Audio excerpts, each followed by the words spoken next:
시바이누가 드디어 기나긴 횡보를 깨고 날아오려 하고 있습니다. 제가 지난번에도 말씀을 드렸는데 이 삼각 수렴이 끝난 이후로 추세가 변하고요. 이 소각의 가속화나 새로운 시바이누의 프로젝트 등 이런 호재들 때문에 오르는 것이기도 하지만요. 가장 결정적인 포인트는 여기 빨간 휠침 보이시죠?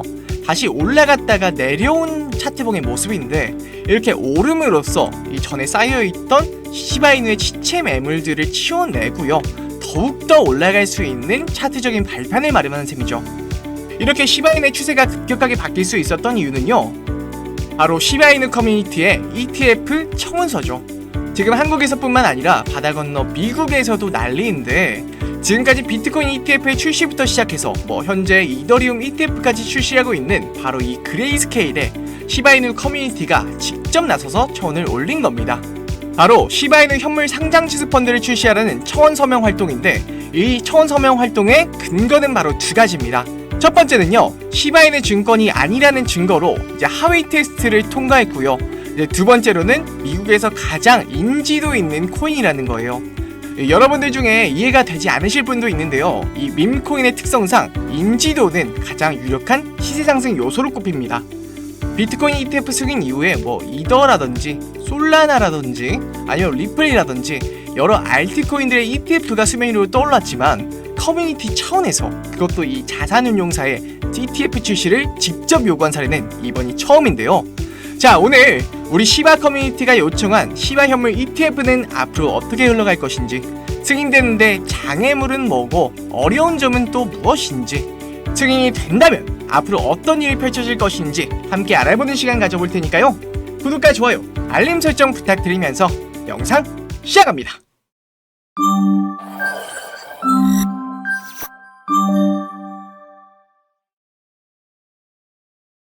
비트코인 ETF가 통과되면서 이제 알트코인 ETF 얘기가 계속해서 나오고 있죠. 제가 시바 ETF 얘기를 드렸는데 이 얘기가 나온 배경에 바로 이더리움, 리플이 있습니다. 이 이더 같은 경우는요, 현재 ETF를 여러 자산운용사가 승인 신청 중에 있고요. 이 리플 같은 경우는 ETF 승인을 위해 관계기관과 손잡고 내부 회의를 하는 중이라는데 아마 SC와의 소송 중에 있기 때문에 쉽지는 않을 것 같습니다. 제 생각에는 이더는 연내 승인이 나오고 리플은 조금 힘들지 않을까 싶은데, 그렇다면은 시바이누가 ETF를 출시하기 위해서는 어떤 게 필요할까요? 제가 ETF 출시를 위한 조건들을 조금 가져왔는데요. 하나하나 살펴보겠습니다. 자, 첫 번째는요, 이 불공정 거래, 즉 사기나 조작의 방지를 할 수 있는 제도가 마련돼야 하고, 자, 두 번째, 현물과 선물의 상관관계가 명확해야 하며, 세 번째, 가상자산의 탈중앙화 정도가 되겠습니다. 지금 화면에 보이는 이 세 조건이 바로 비트 ETF가 승인이 되냐 마냐 했을 때의 조건들이에요. 자, 첫 번째 같은 경우 당연히 제도권 기관 입장에서는 투자자 보호가 우선이니 당연히 마련돼야 되는 제도고요. 두 번째는 상관관계가 명확하지 않으면 시장에 혼란을 야기할 수 있으니 당연히 명확해야 하고요. 세 번째 같은 경우는 탈중앙화 수준이 높으면 특정 세력이 가격 조작이 힘들다는 겁니다. 자, 이 세 조건만 지켜진다면 비트코인 ETF 승인이라는 선례가 남아있기 때문에 이 자산운용사에서 알트코인 ETF의 신청이 넣어진다면 승인할 가능성이 매우 높겠죠. 그래서 시바 커뮤니티의 주체로 비트코인 ETF의 승인을 주도했던 자산운용사 이 그레이스케일에 청원을 넣었던 겁니다. 만약에 한다고만 하면요, 이 조건을 맞추는 건 시가총액 19위인 시바이누 코인에 있어서 어려운 일은 아닐 테니까요.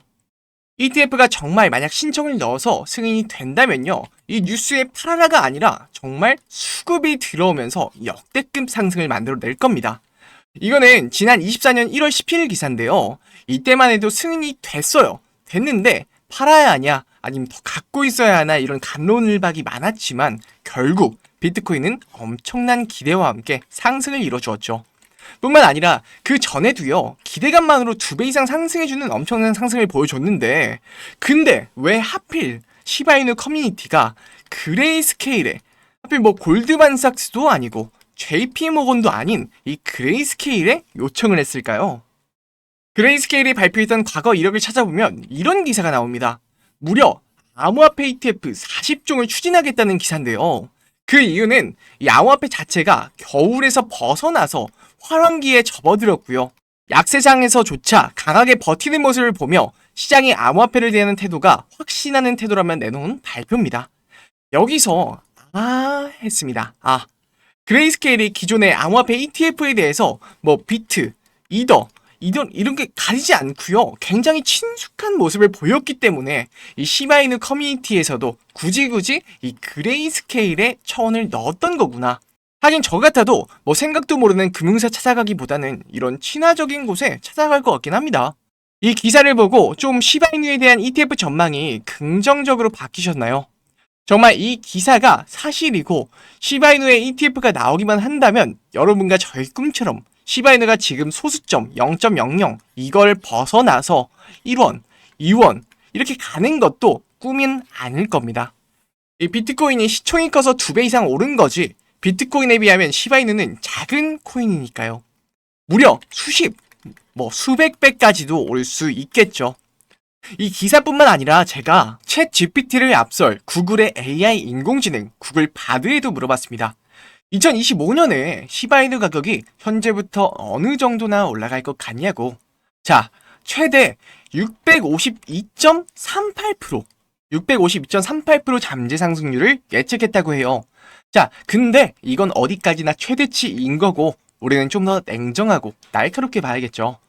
구글 바드는요, 전문가들의 다양한 견해와 시바이누의 소각이라든지 여러 변수들을 종합해서 결론을 내는데 여기에 시장 수요와 더불어서 암호화폐 참여자들의 심리도 중요하다고 했습니다. 그러나 우리는 그래도 어느 정도 예측은 할 수 있겠죠. 이런 변수가 있더라도 시바이누가 최대 650%는 가지 못하더라도요, 앞으로 어느 정도 상승세는 유지할 것이란 걸요. 영상을 여기까지 보고 계시다면요, 여러분들은 시바이누와 관련해서 고심이 많으신 분들일 겁니다. 여러분들이 시바이누가 계속 좋다고 소각도 하고 새로 개발도 하고 이런 소식들을 들으면서 불안해서 혹은 호재 일정이 궁금해서 제 영상을 시청하고 계실 건데요. 여러분은 한 번이라도 이런 고민들을 분명 하시다가 영상을 보고 계신 분들이실 겁니다. 첫째, 차트로 트레이딩을 하시는 분들이거나, 둘째, 시바이누를 오래 존버 중이시거나, 셋째, 현물이 지겨워서 선물 거래를 하려는 분들이실 겁니다. 근데요, 저는 지난 7년간 말씀드린 1, 2, 3번을 다 해봤고 이제 이런 방법으로는 답이 없다라는 결론에 이르렀습니다. 저도 사실 작년에 업비트에서 매매해서 3억 이상을 벌었어요. 그럼 여러분은 뭐가 안 된다는 거지? 잘하고 있는 거 아니야? 이런 생각을 하실 겁니다. 하지만 아닙니다. 정확하게 말씀드리면요, 저는 위의 방식으로 큰 기회비용을 날렸어요. 20년도에 에이브 코인을 놓쳤고요. 21년도에 엑시 인피니티, 갈라 코인을 놓쳤고요. 21년도에 솔라나를 놓쳤죠. 물론 시바이누도 아예 존재 자체를 몰랐었으니까 당연히 놓쳤습니다. 근데 이 위의 코인을요, 그냥 상장하자마자 공부하고 존버했다면 수익률은 다음과 같습니다. 게임파이 대장 엑시 인피니티 15만 % 상승, 이더리움의 첫 대출 프로토콜 코인 에이브 19만 % 상승했습니다. 레이어 1 대장 솔라나 5만 7천% 상승했죠. 물론 이 영상을 보고 계신 여러분들 어이없다고 생각하실 겁니다. 그걸 잡는다는 가정이 말도 안 되는 거 아닌가라면서요. 저도 그렇게 오랫동안 생각했습니다. 시장에는 알파가 없으니까 모니터 3개 놓고 차트 돌려보면서 타점이 오면 매수하고 타점이 오면 매도하고, 그게 제 전략이었으니까요. 하지만 바로 이 사건 이후로 제 삶에 중요한 변화가 일어났습니다. 제 지인 중에 2021년에 코인판에 들어온 코린이 한 명이 있었는데 처음엔 아무것도 모르고 업비트, 빗썸에서만 트레이딩을 했었죠. 당연히 잃고 따고 반복이었으며 저러다 그냥 끝날 줄 알았는데 어느 순간 에어드랍을 해본다더니 인터넷을 뒤지면서 이런 거 저런 거를 따라하기 시작했습니다. 그러다가 블러라는 지금 업비트에도 상장되어 있는 이 코인을 에어드랍 받아서 약 3천만 원이 넘는 수익을 올렸죠. 그것도 차트도 백서도 아무것도 보지 않은 채로 말이죠. 전 그때 그래도 시드가 3억은 됐으니까 그냥 초심자의 행운이라고 여겼습니다. 그 뒤에도 아비트럼 각종 NFT 드랍으로 1억 원이 넘는 수익을 올리면서 뭔가 이상하다라는 생각이 들기 시작했어요. 그러다가 결정적인 계기를 맞게 됐는데 그 친구가 베팅해 놓은 500만 원이요. 떡상에서 전체 시드가 10억 원이 넘어버린 것이죠. 저는 축하한다는 덕담을 하기도 전에 너무 배가 아파서 눈이 돌아버렸습니다. 항상 쓰레기, 스캠코인, 잡코인이라고 불렸던 것들이 수십, 수백 배 떡상을 해버리니까 트레이더로서 자존심이 상하면서도 인정하고 싶지 않았던 거죠. 지금도 그 친구는요, 저평가된 코인들을 계속해서 소액으로 담고 있어요. 그 친구는 지나가는 말로 한번 100억을 찍어보고 싶다라고 얘기했고, 제 마음도 동시에 요동쳤습니다. 그냥 그 친구가 하는 말 흘려듣지 않고 단돈 10만원, 100만원만 없다 생각하고 넣었어도 제 인생도 같이 바뀌었을 거예요. 그러면서 저는 한 가지 결론을 내렸습니다. 아, 차트를 하루 종일 보고 매매하는 게 답이 아니구나. 작은 돈으로 가능성에 투자하는 게 나에게 1000배, 10,000배, 10만 배의 수익을 가져다 주는구나. 제가 얻은 3억 3천? 절대 작은 수익은 아니지만요. 저는 그 와중에 엄청난 손절의 고통과 불면증, 스트레스를 수업료로 내왔고 억 단위 거래 수수료에 비하면요. 그저 그런 수익률을 냈을 뿐이에요. 하루에 많으면 15시간씩 컴퓨터 앞 차트에만 있었으니까요. 결국 수익을 결정짓는 가장 큰 항목은 차트가 아니라 종목입니다. 새로운 테마를 공부하지 않고 가만히 앉아있기만 하면 여러분은요, 무조건 잃습니다. 잃을 수밖에 없어요.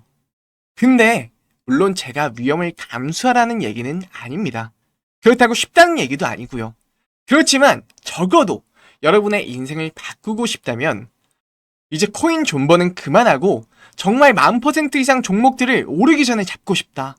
정말 나도 소문의 주인공이 돼서 한번 떵떵거리면서 살아보고 싶다 하는 분들은요. 지금 화면에 보이는 제 개인 번호 010-2519-9980으로 역전이라고 문자 남겨주세요. 대체 어떤 종목을 사야 내가 10,000원, 20,000원이라는 돈으로 리스크를 적게 가져가면서 소액으로 100배 이상의 가능성을 얻을지, 어디서 뭘 어떻게 할지 모르겠다고 하시면요. 제가 전부 다 알려드리도록 하겠습니다. 굳이 안 사셔도 됩니다. 이 종목 그냥 관심 종목에만 넣어놓고 대체 어떻게 변하는지 관찰만 하셔도 상관없어요. 그러나 유튜브에는 종목 공개 안 합니다. 차트도 공개 안 해요. 제 번호로 개인적으로 연락 주신 분께만 공개해드리겠습니다. 코인을 하고 있는 여러분이라면요. 위험은 무조건 짊어져야 합니다. 세상에 리스크 없는 투자는 없어요. 있다고 하면 그건 무조건 사기입니다. 그러나 리스크를 적게 나눠서 짊어지고 수익을 얻을 수 있는 방법은 존재합니다. 010-2519-9980 딱 선착순 10분께만 이 방법을 알려드리도록 하겠습니다. 저와 함께 부의 추월 차선에 탑승하고 싶으시다면 바로 연락 남겨주세요. 감사합니다.